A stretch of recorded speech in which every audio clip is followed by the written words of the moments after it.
Ok, pasando a la segunda parte de la clase, vamos a hablar de gusto. El gusto, sí, los receptores del gusto se encuentran a nivel de la lengua. En la lengua existe un epitelio. Un epitelio es un conjunto de células que se unen entre sí. ¿Ok? Existe una clasificación de epitelios. Lo que sí quiero que vean que dentro del epitelio existe lo que sería la papila gustativa, que se encuentra aquí. Y esa papila gustativa es donde se encuentran los receptores gustativos. ¿Qué tipo de energía va a recibir la papila gustativa? Va a recibir una energía química, porque justamente los sabores están representados por química, energía química, por diferencia de concentración, por difusión. ¿Ok?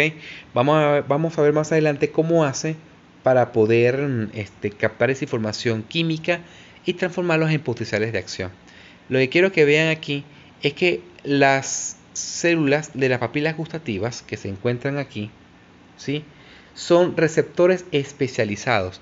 Al igual que los receptores auditivos, las papilas gustativas se encuentran receptores gustativos especializados que liberan neurotransmisores a estas neuronas, ¿sí?, que son las neuronas gustativas, que van a viajar al tallo encefálico y luego van a viajar hacia la vía final, que sería la corteza cerebral, ¿ok?, para la interpretación del gusto.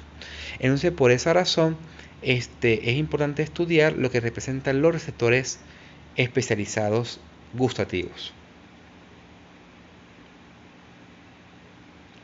Fíjense aquí. Aquí tenemos los receptores gustativos, ¿sí?, o células gustativas. Aquí tenemos las microvillosidades apicales de los receptores gustativos, y eso sería por fuera de la lengua, ¿ok?, en la boca como tal. Y luego estas células receptoras especializadas van a liberar su neurotransmisor a estas neuronas, que representan las neuronas gustativas, y estas van a viajar al tallo encefálico y luego van a viajar hacia la corteza cerebral.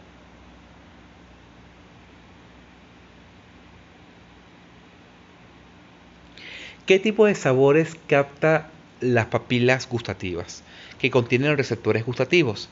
Tenemos el dulce, el salado, dulce, salado, amargo y umami. El umami es un gusto, ¿sí?, un tipo de gusto que es estimulado por aminoácidos, por el glutamato sódico. Es un sabor adictivo que se encuentra, por ejemplo, en el arroz chino, ¿sí? En cierto tipo de carbohidratos se encuentra el umami, que se considera el quinto sabor. Fíjense que aquí se estimula la lengua, ¿verdad?, con sus distintos tipos de sabores.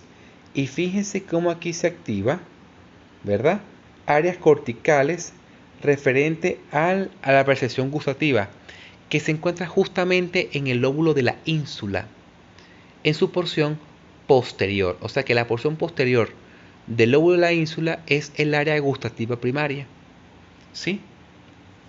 Y esa, pues, tenemos que explicar cómo llega esa información hacia el lóbulo de la ínsula, que contiene área específica de los sabores. Ahora bien, ¿cómo lo hace? Tenemos receptores ionotrópicos y tenemos receptores metabotrópicos. Los receptores ionotrópicos, ¿qué tipo de sabores lo estimula?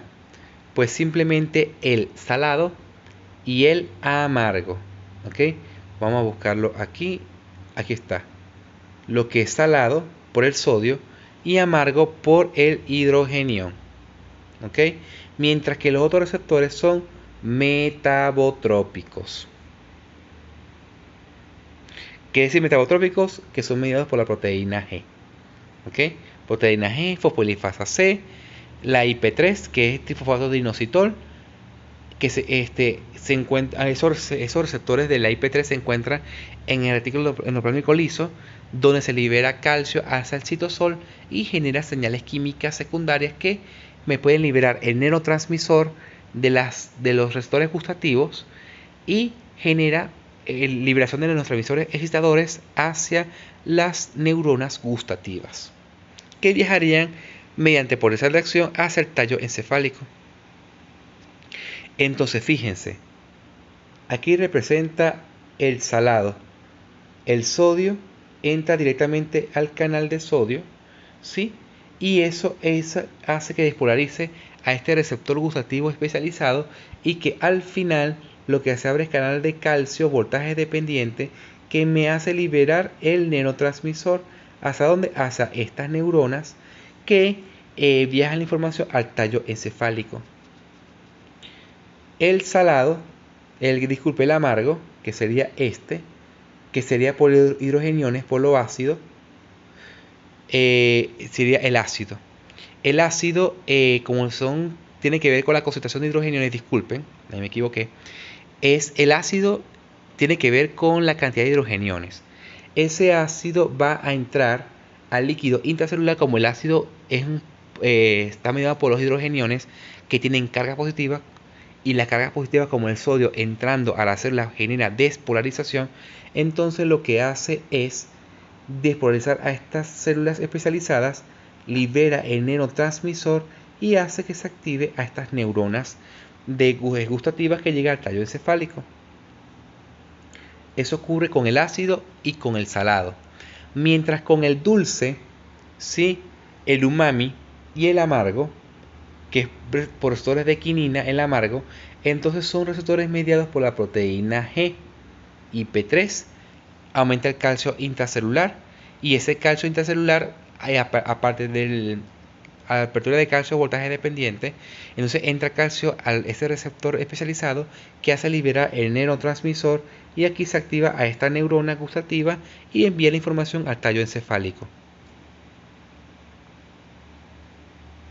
Entonces, una vez que se active esos sabores a esos receptores gustativos, ¿sí?, y libera el neurotransmisor excitador a los nervios gustativos, esos nervios gustativos representan a estos nervios craneales: el séptimo, el noveno y el 10º nervio craneal. Ya saben ustedes lo que significa un nervio craneal. La diferencia entre el séptimo y noveno: el séptimo son los 2/3 de la lengua inerva, recibe la información, y el noveno recibe el tercio posterior de la lengua. Y el 10º a través de la faringe. Entonces esa información llega al tallo encefálico a través de ¿dónde? De esta estructura que se llama núcleo del tracto solitario, que se encuentra en el tallo encefálico, a nivel entre el bulbo raquídeo y la protuberancia. ¿Ok? O sea que el núcleo del tracto solitario recibe información del séptimo, del noveno y del 10º nervio craneal, de la información gustativa. Allí se va a decusar, ¿ok? Va a cruzar de un lado a otro, ¿verdad? Y la segunda neurona, ¿no?, porque es sinapsis aquí en el núcleo del tracto solitario, y luego asciende hacia el tálamo, hacia el núcleo ventroposteromedial del tálamo.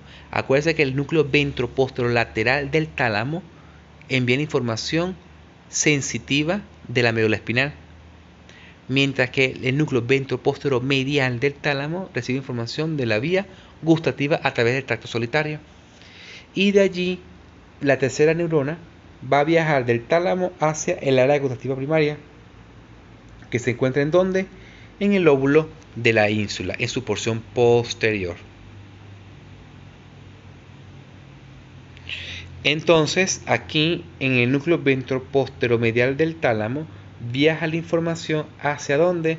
Hacia el área gustativa primaria, que se encuentra en el lóbulo de la ínsula, en su porción posterior. ¿Ok? Aquí tenemos como en los nervios craneales séptimo, noveno y 10º, ¿verdad?, viaja la información hacia el núcleo del tracto solitario. Acuérdense que también esos núcleos son los núcleos del séptimo nervio y 10º nervio craneal, que se encuentra en el tracto solitario. Los cuerpos neuronales de la primera neurona son neuronas pseudomonopolar, ¿ok?, que se encuentran en los distintos núcleos del séptimo, noveno y 10º nervio craneal.